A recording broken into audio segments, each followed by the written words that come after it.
Hello, good morning, good afternoon, good evening, whatever time of the day it is, wherever you are in the world. I want to welcome you guys. This is Dion Sylvester. Welcome, Internet Land. I want to talk to you guys today about your purpose. You know, what were you born to do? What was the reason that the Most High breathed breath into your lungs and said, you are now my creation. Go forth and do whatever it is that he created you to do. Guys, what is your purpose? Each one of us has a different purpose. And my whole goal is to just affirm that you should be walking in it. Whatever it is, I don't know what it is.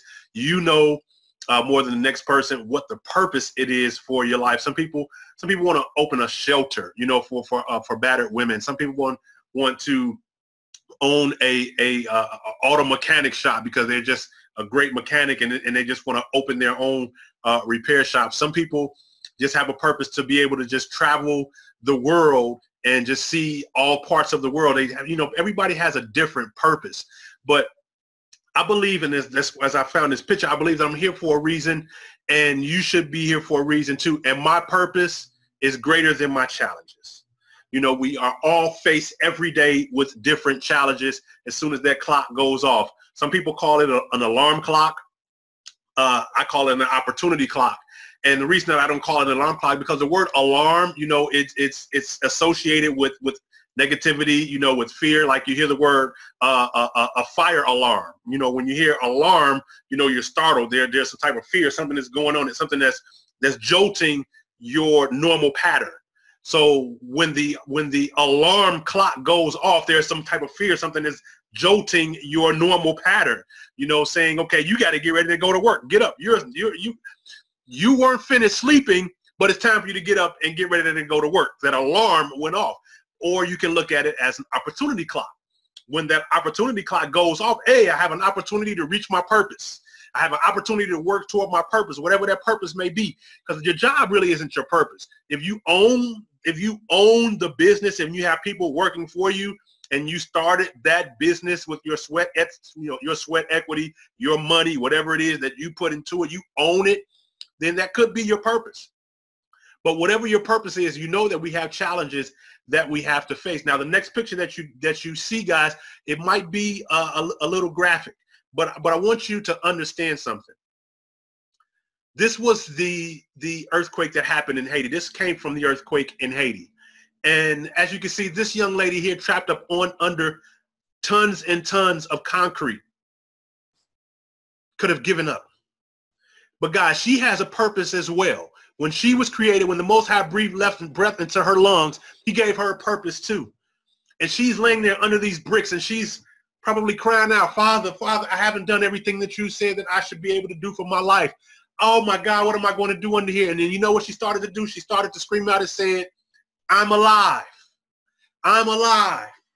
I'm alive. And guys, she cried out and she just kept saying, I'm alive over and over and over and over and over again. She never, ever gave up. And people up top, they heard a voice coming from underneath all of this concrete. Guys, they found her. They digged her out from all of this rubble and brought this young lady out. This young lady right now today is walking in her purpose that the Father have created her to do. Despite the challenge, guys, of being under tons and tons of concrete, broken concrete, this young lady believed in the purpose so much she screamed out and cried out that I'm alive, I'm alive, I'm alive, until it was heard by the people and they dug up under there to get her out. Guys, what's your purpose? What challenges are you facing with? You might not have tons and tons of brick laying over your face, but guys, we all face challenges. And in this challenge, this young lady did not give up on her life. We all have challenges that we face. And I've had a challenge of myself, guys.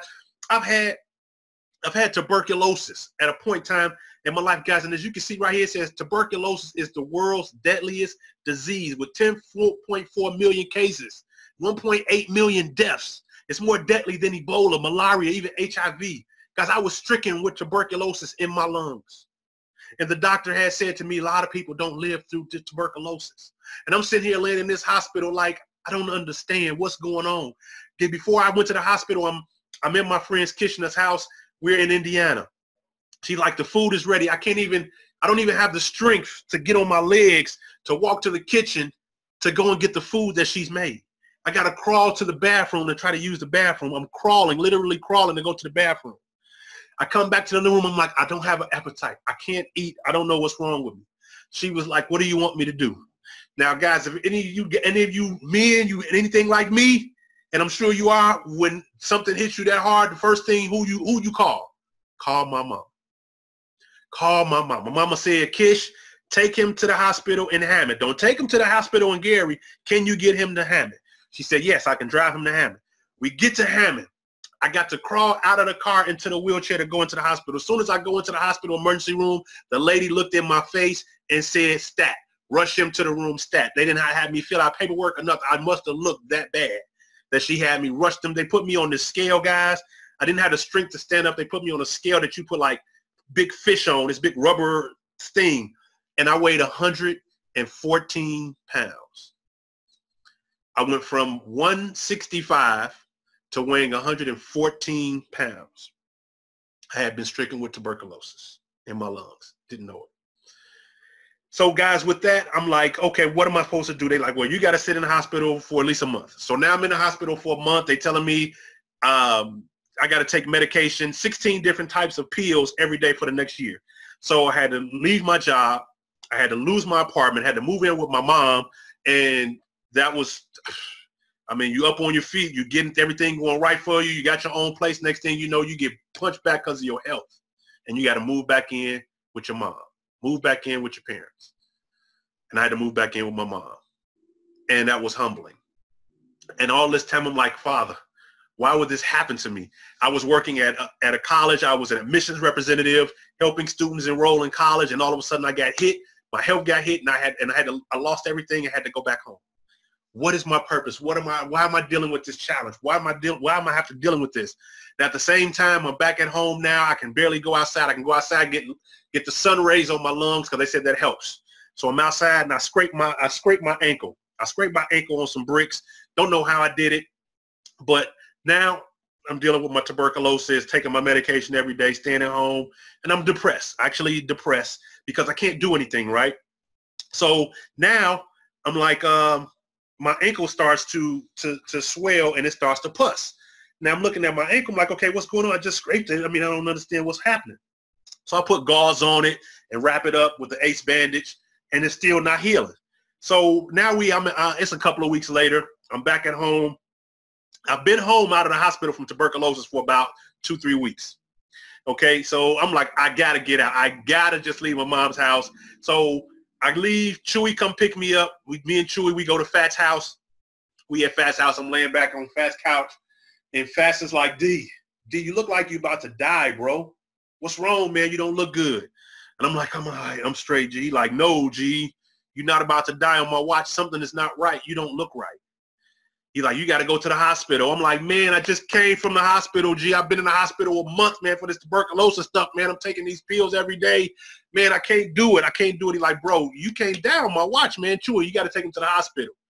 So me and Chewy, we go to the hospital. We go to the hospital. We wait in the wait room. Once we go in there, the lady put me in the back. She said, now squeeze my hand as tight as you can because this is finna hurt. I'm like, what's going to hurt?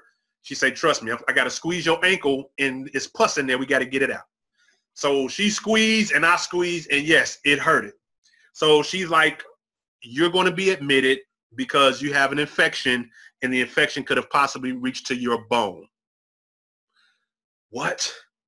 So yes, to make a long story short, now I'm readmitted in the hospital, but now I'm in long-term care. They got me in the LTC wing of the hospital.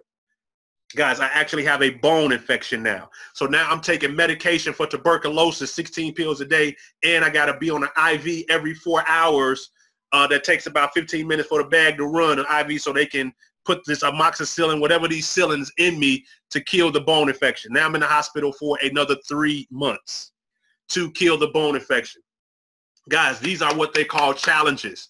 You know you got a purpose in your life. You might not even know what that purpose is yet, but there are challenges that's going to happen in your life. So I'm going through this challenge right now. I'm in long-term care. So every 4 hours they give me this thing, but it only takes 20 minutes. So actually that gives me like 3 hours and 40 minutes of free time basically in the hospital. So I can't just sit in my bed. So I get in my wheelchair and I'm rolling around through long-term care, through this big old hospital. And as I'm riding past people who have expiration dates on their door of when the doctor said that they're expected to expire, when they're expected to go home, when they're expected not to have any more breath in their lungs. And I go in and I talk to these people and I speak a word of prayer of health into their life, that he can give them more time than what this chart says that they have.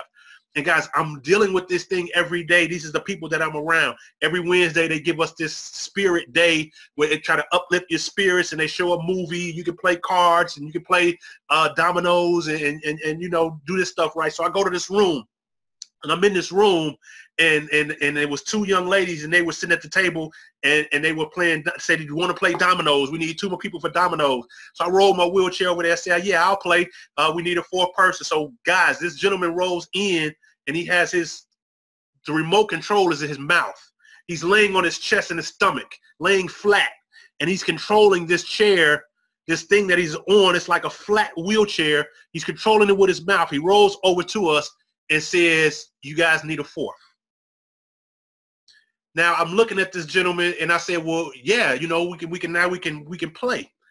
And I said, "Well, how you gonna play? You know, can you move your arms?" And he said, "No, I'm a quadriplegic, and but I trust you. You my partner. You know, when we pick the dominoes, you gonna have your hand, and then you have my hand, and then you tell me what I got, and then we could play from that way." And guys, that was so humbling to me to see I'm in a room full of people whose health is worse than mine, but still talking about teamwork, still talking about working together, still enjoying life. The older lady, she was there. I never really talked to her, but the younger lady, I said, "How old are you?" She said 19. And she was a beautiful young lady. And I said, "Well, what are you doing here?" And she said that the condition that she had, and she said she had less than 3 months to live. But she was still upbeat about this challenge that she was facing, knowing that she had an expiration date. What challenges are you facing while you are walking toward and working towards your purpose? Guys, I'm going through this struggle, dealing with this every day, right? And I'm asking the Father, if I live through this, what would you have me do? I'm faced with this health challenge where they're saying I might not live, and I'm around people who know that they're not going to live past a certain time. What am I supposed to do? So I had to sit back in quietness and wonder and think and say, "Father, give it to me." And he said, "Well, you graduated from college.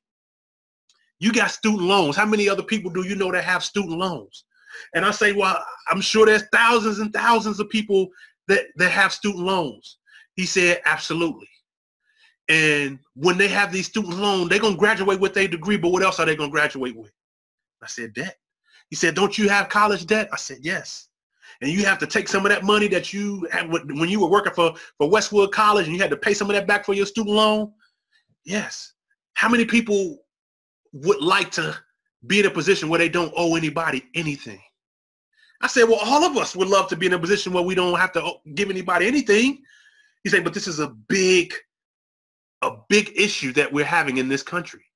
Not just this country, but worldwide. A lot of countries let you go to college for free, but here in this country, you have to pay for post-secondary education. We have to take loans for this. But not only this, once you graduate, how many people want to own a home? How many people want home ownership?" I said, "Yes, there's a lot of people that's just a dream. That's one of the American dreams, is to own your own home." He said, "Yeah, but what does the word mortgage mean?" "I don't know what the word mortgage means, Father." So I have to look it up. Mortgage is a Latin word for marriage until death. So when you go and get your mortgage, you're married to it until death. That's basically what it's saying, because you got a 30-year mortgage. But people want this, Father. People want a home, so I don't understand. What is it I'm supposed to show them? What am I supposed to teach people about home ownership, about going to college and getting debts and getting out of debts? He says that's not, you're looking at a whole, what you see with your eyes. What I'm giving you is vision. You can't see this with your naked eyes. You have to use your vision that I'm giving you, and you have to write these things down as I give them to you so that you can share these with people. Because I've always wanted to know what my purpose was. And he told me my purpose was financial literacy. You don't have to be the wealthiest person in the world to teach financial literacy to a person that doesn't understand financial literacy in the first place.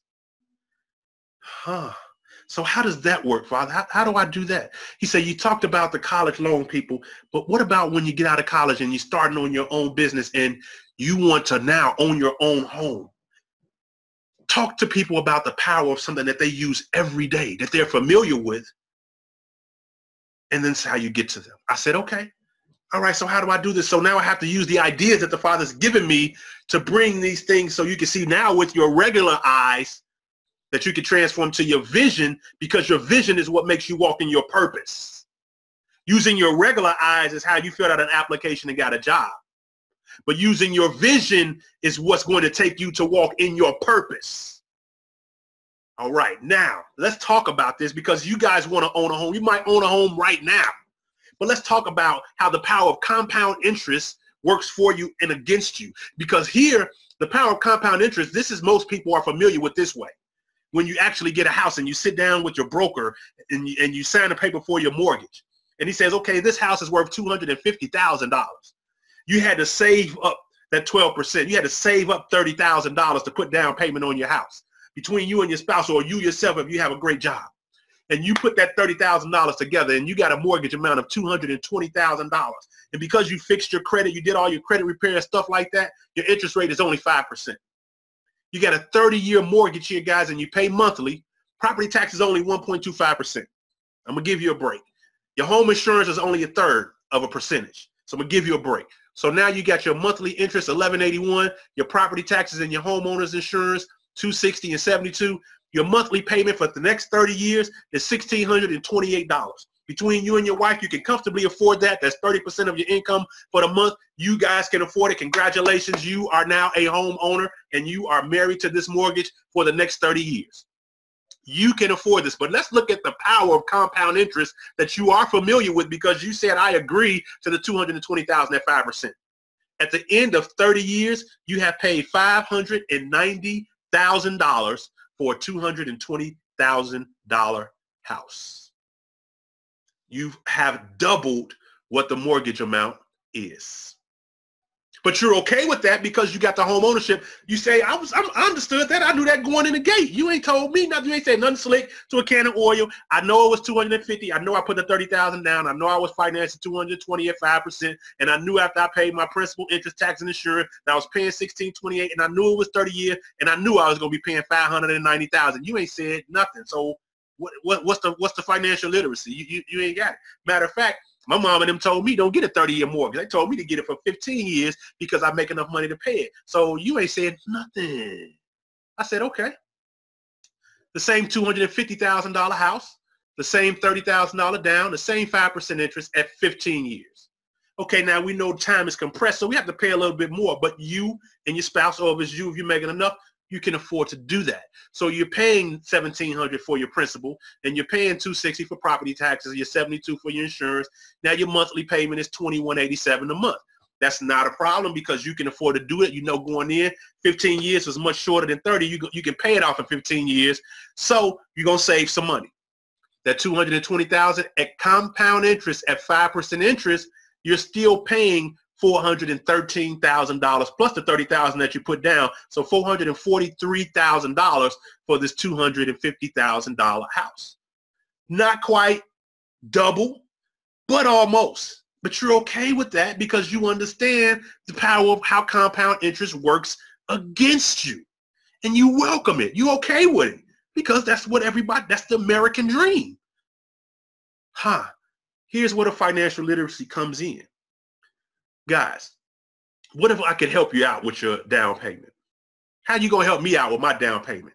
And how if I was able to help you out with your down payment for only $20? For only $20, how could you possibly do something like that? My mom and dad didn't tell me nothing about that. Guys, here's the power of compound interest that most people won't even believe. Because compound interest, it is the eighth wonder of the world. But if you understand it, then you earn it. If you don't understand it, you pay it, just like you've been paying here. Just like you've been paying for this house. The same thing works with your car note. Car note is the same thing. Whatever, if you have an interest rate on something that you're paying per month, the principal amount is not what you're paying. It's always going to compound because of compound interest. But now let's see how compound interest works for you so you can earn from it. And when I share it with you, please don't be like, man, that's a scam, man. I can't listen to you no more. That's a scam. Guys, understand it's education. It's literacy, financial literacy. Understand this is education. The educational system that we have has done a masterful job of teaching us what it wanted to teach us. It did an excellent job. It cannot be denied. It taught us, go to school, get a job, get good grades, work till you retire, get you a house with a home mortgage. And guys, you know this. You've heard this time and time again. The educational it did a great job. So now let's break that monotony. Let's break that structure and let's learn. Let's go to financial literacy and see what the compounding. Guys, remember I said $20? You take $20, 2 tens, 4 fives, a $20 bill.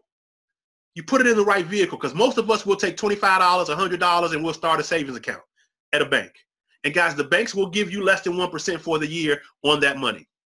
But let's say we take $20. Guys, you take your own $20, which I'm sure if you can afford a mortgage, you can afford to take $20 and put it in a brokerage account. If you've never heard of a brokerage account, that's part of the financial literacy. If you have heard of a brokerage account, if you've never used one, shame on you.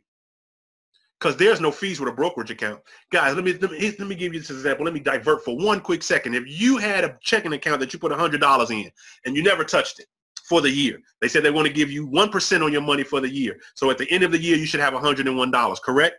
Correct. But let's see at what banks do. You have $100 in the account. In 2 weeks, it's $100. In 3 weeks, it's $100. In 1 month, it's how much? It's $92 because they charge you $8 for a fee to hold your money in the account. They charge you an $8 a month fee if you don't have a certain amount in your account. Mind you, you only put $100 in there.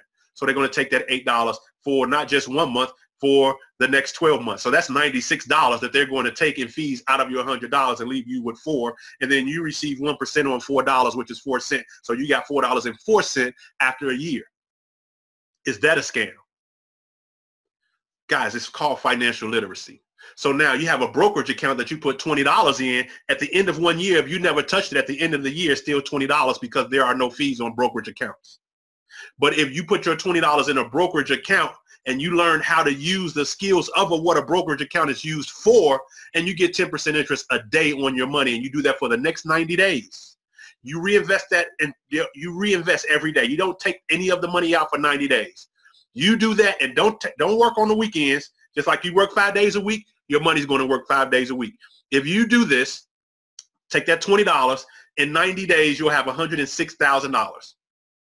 Now, mind you, when we got that mortgage, the mortgage said that we needed to put $30,000 down. How long did it take you to save your $30,000 from your job? And here, I am showing you where you have $20 that has accrued to $106,000 by this year. Guys, you don't believe it, right? You're like, man, that's impossible. How is that even possible? That doesn't make sense at all. Nobody's ever showed that. If nobody showed, I don't get it. So guys, let me look at this. Let's say $20 at a 10% rate of return, and we're going to do that for 90 days. Now, I did this live. This is live right now from this website called compounddaily.com. You can go. It doesn't cost you anything to get it, but what's going to cost you is if you don't put this information into action. But guys, if you can see, this is starting today. If you had an account, Compound Daily, where'd you go?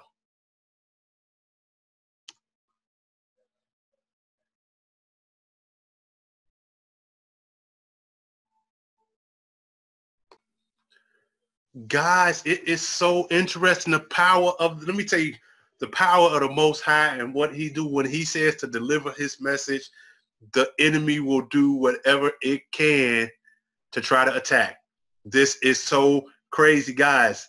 It will not even allow me to access the Compound Daily website. That's bananas. It will not let me access the account. That's crazy. It took that's wow. Compounddaily.com. The site cannot be reached. Guys, as you can see, that is so strange that when it's time for you to get the information, it won't show you. But this is a screenshot that I have of it, which shows you at a $20 growth account at 10% interest over 90 days, it will give you over $106,000 per year. Now, the principle of it is, where do you get 10% per day growth on your money? And see, society won't show you. That's the wealth code that's being revealed to you. That's the secret that nobody is sharing, guys. I actually have a mentor and coach that I sit with Monday, Tuesday, Wednesday, and Thursday, which sits down with a group of us and shows us exactly how to grow our account by 10% a day. Imagine you're sitting in class with a professor and then you take a test 4 days a week. And when you get the test, the professor gives you the answers to the test. How successful would you be? Guys, that's exactly what we have here. And even on the days where the professor gives the test and sometimes the answers are wrong. Basically what I mean is, if she's showing us how to grow our account by 10% and the market that we're using, it goes the wrong way, and we happen to lose 7 or 8% of our money for that day, it's okay. Because say, for example, you took a $20 account and now it's up to $3,000. And then that means the next day you need $300. That's 10%. But instead of you earning $300, say you lose $250 on that day. So instead of having $3,000, now it brings you back to $22.50. Or $28.50. Would you be okay? Say, oh, I took a loss for the day, but I know tomorrow I just need to get $285 to make that back, because I know the professor I'm gonna go back to class. I'm gonna work with the professor, and I'm gonna grow my account by 10% anyway. Even if I took a loss 3 days in a row and I lost 7% each day, 7-14, I lost 21% of my money.